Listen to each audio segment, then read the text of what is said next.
Hello student, कैसे हैं आप लोग? आई होप सब अच्छे होंगे। तो चलिए बच्चों, आज की सेशन में करेंगे एग्जाम्पल 6, 7, 8 जो कि आपके चैप्टर 8 इंट्रोडक्शन ऑफ ट्रिगोनोमेट्री का है।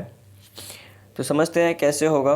अगर आपने अभी तक जो है प्रीवियस वीडियो यानी कि इसके ऊपर जो कॉन्सेप्ट है स्पेशल एंगल के ऊपर, अगर आपने अभी तक नहीं देखा है तो प्लीज़ जाके देखिए ताकि आपको ये क्वेश्चन समझ में आए, आसानी से क्लियर हो सके। तो बच्चों यहाँ पे क्वेश्चंस क्या क्या रहा है। यहाँ पे क्वेश्चन कह रहा है कि in triangle A B C right angle at B A B equal to 5 centimetre and A C B equal to 30 degree, जैसा कि आपको फिगर में दिख रहा है। तो यहाँ पे करना ही क्या है कि determine the length of the side B C and A C. तो बच्चों ये जो 30 डिग्री है, हमने प्रीवियस क्लास में पढ़ा था कि trigonometric ratio of some special angle. तो 30 डिग्री के लिए हमें क्या होता है कि वैल्यू सेम मतलब इक्वल होते हैं, सेम होते हैं। वो हमेशा सेम होंगे चाहे आपका ट्रायंगल कोई भी हो, ठीक है। अगर आपका एंगल 30 डिग्री है तो उसके लिए ट्रिगोनोमेट्रिक रेशियो का वैल्यू फिक्स होगा। मतलब क्या होता है तो 1/2, साइन के लिए 1/2, कॉस के लिए √3/2, टेन के लिए 1/√3। तो यही चीज़ें हैं कि हमें क्या है कि यहाँ पे फिक्स वैल्यू मालूम है इसका, तो हमें जो फाइंड करना है उसके रिगार्डिंग हम ट्रिगोनोमेट्रिक रेशियो अप्लाई करेंगे। जैसे मान लीजिए आपको क्या दिया हुआ है, ए बी दिया हुआ है आपका 5 सेंटीमीटर और एंगल सी दिया हुआ है आपको 30 डिग्री। तो जो एंगल आपको गिवन है उस एंगल के रिस्पेक्ट में आप ट्रिगोनोमेट्रिक रेशियो लिखिए। जैसे कि मैं यहाँ पे लिखूँगा कि अगर हमें चाहिए ये बी सी चाहिए, तो मान लीजिए इस एंगल के अकॉर्डिंग बी सी हमारा क्या है, बेस, ठीक है, और ये क्या है, हाइपोटेनस। तो हमें अगर परपेंडिकुलर और बेस के बीच में रिलेशन चाहिए तो हम कौन सा आइडेंटिटी अप्लाई करेंगे। तो यहाँ पे हमें अप्लाई करना होगा कौन सा रेशियो, टेन लगाएंगे, क्योंकि टेन में हमारा क्या होता है, परपेंडिकुलर और बेस यूज होता है। और अब अगर हमें हाइपोटेनस चाहिए तो परपेंडिकुलर और हाइपोटेनस का कॉम्बिनेशन कहाँ पे होता है, या तो साइन में होता है या फिर कॉसेक में होता है। तो ये चीज़ें आपको ढूंढना पड़ेगा कि अगर हमें रिलेशन किन दोनों के बीच में लिखना है। जैसे यहाँ पे साइन और कॉस के बीच में लिखना है तो हम क्या लिखेंगे, टेन। तो tan 30 degree equal to perpendicular upon base, that is A B upon B C. अब टेन 30 की वैल्यू आपको पता है कितना होता है, 1/√3, और ए बी आपको दिया हुआ है 5 एंड बी सी हमें फाइंड करना है। तो इसे क्रॉस मल्टीप्लाई कर लेंगे तो बी सी का वैल्यू हो जाएगा 5 इंटू √3, दैट इज़ 5√3 सेंटीमीटर। काफ़ी इजी था ना। चलिए इसका सेकेंड समझते हैं, जो हमें ए सी फाइंड करना है। ए सी फाइंड करने के लिए आपको क्या है कि परपेंडिकुलर और हाइपोटेनस के बीच में रिलेशन चाहिए। किसका रिलेशन होता है, साइन का रिलेशन होता है। तो यहाँ पे लिख देंगे साइन।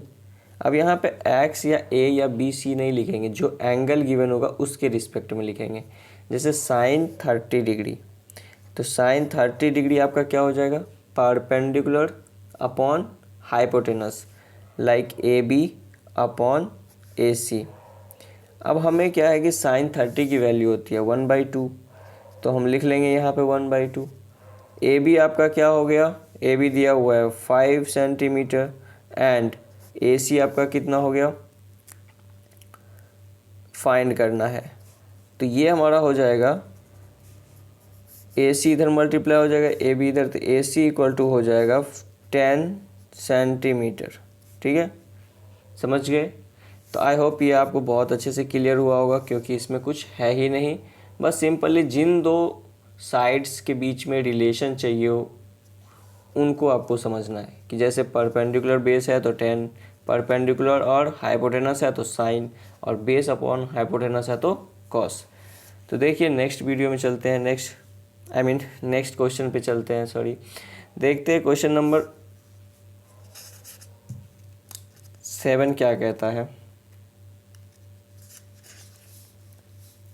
क्वेश्चन नंबर 7 कहता है कि in triangle P Q R right angle at Q. जैसे कि आप देख रहे हैं कि यहाँ पे क्यू पे राइट एंगल है, पी क्यू आपको दिया हुआ है, पी आर दिया, determine angle this and this. तो देखिए सबसे पहले आपको फाइंड करना है ये एंगल फाइंड करना है, फिर आपको ये एंगल फाइंड करना है। तो आप देखिए अगर हम चाहे तो पहले ये एंगल भी फाइंड कर सकते हैं। तो इस एंगल को हम आर मान लेते हैं क्योंकि ये हमारा आर एंगल है और ये हमारा पी एंगल है। तो अगर हम इस एंगल को आर मान लेंगे तो हमें क्या है कि हम देखिए यहाँ पे परपेंडिकुलर मालूम है, हाइपोटेनस मालूम है, तो कौन सा रेशियो यूज करेंगे? तो हम रेशियो यूज कर सकते हैं किसका? साइन का। ठीक है, तो हम लिखेंगे कि sine angle R equal to P Q, perpendicular हो गया आर के लिए, ये परपेंडिकुलर हो गया और ये हाइपोटेनस हो गया यानी पी आर। तो साइन आर इक्वल टू क्या हो जाएगा? पी क्यू की वैल्यू है 3 एंड पी आर की वैल्यू है 6, जो कि सिंप्लीफाई करके 1/2 आएगा। अब आपको सोचना है कि साइन आर जो है ये 1/2 किसकी वैल्यू होती है? साइन कितने डिग्री की वैल्यू 1/2 होती है? तो साइन 30 डिग्री पे कितना होता है? 1/2। तो साइन 30 डिग्री। तो अगर साइन आर साइन 30 के इक्वल है तो इट मीन्स कि आर इक्वल टू कितना होगा? 30 डिग्री। समझ गए? तो यानी एंगल पी आर क्यू जो है वो आपका 30 डिग्री हो गया। सेम इसी तरीके से अगर हम इस एंगल को फाइंड करेंगे तो देखेंगे कि इस एंगल के रिगार्डिंग ये साइड और ये साइड कौन है। तो इस एंगल के रिगार्डिंग ये साइड हमारा बेस है और ये हाइपोटेनस है। तो इसको सिंपली क्या करना है? कॉस यूज कर लेना है। तो cos angle P equal to क्या हो जाएगा? 3/6, फिर से कट गया तो 1/2। क्लियर? तो यहाँ पे क्या होगा? Cos P. तो कॉस कितने डिग्री के लिए आपका 1/2 होता है? तो कॉस 60 डिग्री के लिए। तो कॉस 60 डिग्री की वैल्यू होता है 1/2। तो इट मीन्स कि एंगल पी आपका क्या हो गया? 60 डिग्री। तो इसे क्या लिख सकते हैं कि angle Q P R, angle Q P R जो है वो 60 डिग्री हो गया। तो मैंने आपको बताया था कि ये बहुत इजी है, बहुत इजी कॉन्सेप्ट के साथ ये क्वेश्चन बनता है। तो आपको क्या करना है कि इस क्वेश्चंस को ऐसे ही सॉल्व करना है, लेकिन याद रखना है कि ये रिलेशन आपको मालूम होना चाहिए। जैसे कब परपेंडिकुलर बेस है, किस एंगल के लिए कौन परपेंडिकुलर होता है, कौन बेस होता है। तो चलिए नेक्स्ट क्वेश्चन देखते हैं। Question number 8। क्वेश्चन नंबर 8 में है if sine A minus B equal to 1/2 cos A plus B equal to 1/2। अब यहाँ देखिए जबकि ए प्लस बी आपका 0 से 90 के बीच में है और ए बड़ा है बी से, तो आपको कह रहा है फाइंड ए एंड बी। बहुत इजी क्वेश्चन है। तो साइन ए माइनस बी, अगर हम कहते हैं यहाँ पे कि साइन ए माइनस बी की वैल्यू है 1/2, तो आप जानते हैं कि साइन कितने डिग्री के लिए 1/2 होता है? तो साइन 30 डिग्री के लिए 1/2 होता है। तो यानी कि अगर sign A minus B sign 30 के इक्वल है तो इट मीन्स कि ए माइनस बी किसके इक्वल होगा? 30 डिग्री के। क्लियर? इसको फर्स्ट इक्वेशन मान लेते हैं। सेम इसी तरीके से अगर हम देखें कि cos A plus B equal to 1/2 है, तो कॉस कितने डिग्री के लिए 1/2 होता है? तो 60 डिग्री के लिए। तो cos A plus B equal हो जाएगा कॉस 60 डिग्री, राइट? तो इट मीन्स कि ए प्लस बी किसके इक्वल होगा? ए प्लस बी होगा 60 डिग्री के इक्वल। अब यहाँ पे आपको दिख रहा होगा कि दो लीनियर इक्वेशन विथ 2 वेरिएबल्स मिल रहे हैं। ठीक है, तो आप दोनों लीनियर इक्वेशन को क्या करिए?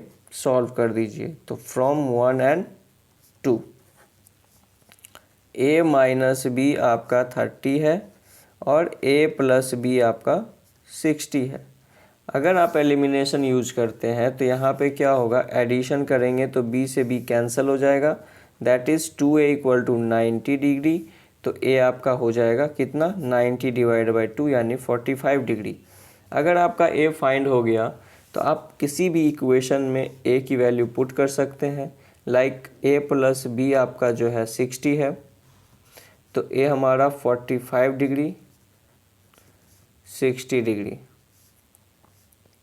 तो यहाँ पे बी कितना हो जाएगा, तो 60 माइनस 45 दैट इज़ 15 डिग्री। तो ये हमारा आंसर आ गया ए और बी की वैल्यू।